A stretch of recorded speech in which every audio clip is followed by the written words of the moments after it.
I work in medicine, but for animals.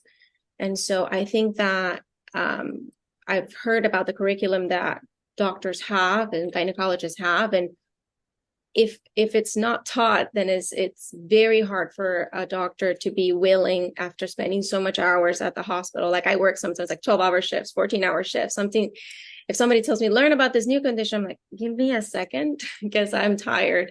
And learning about something else is very tiring. But I will say this, I advocate so hard for these little lives that cannot talk. It's hard for me to understand how a whole human can come to you with problems and not have the capacity to listen.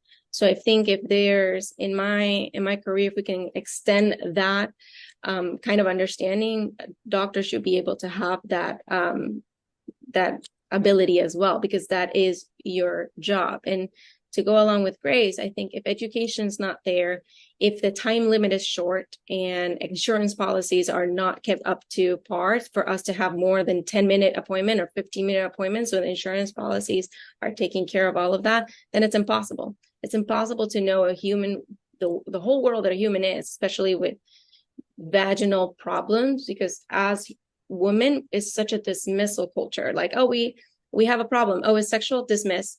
Whereas a man, if maybe for other problems, there's a faster solution. And I think that's a dynamic that for some time I didn't want to accept. I'm like, no, women, men, the same.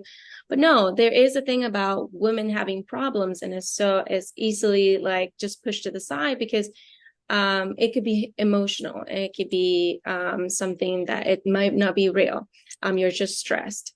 And the amount of things that Grace had to go through, and Lakshmi as well, we've turned into guinea pigs. And I remember so many procedures that I've done, speculums with when I go into the hospital because I have vestibulodynia, they would just put it in really hard. And I would tell them, can you give me a second so I can breathe? I need to do abdominal breathing. They would just stick it in there. I would cry. I would hold the table.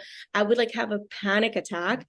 I almost fainted once because the pain was so much. And she just said, oh, it's okay. Don't be dramatic. And I'm actively like fainting.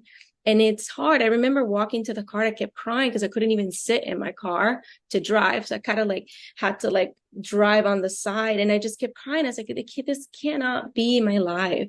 This cannot be that nobody can even have a little bit of understanding of what I'm going through.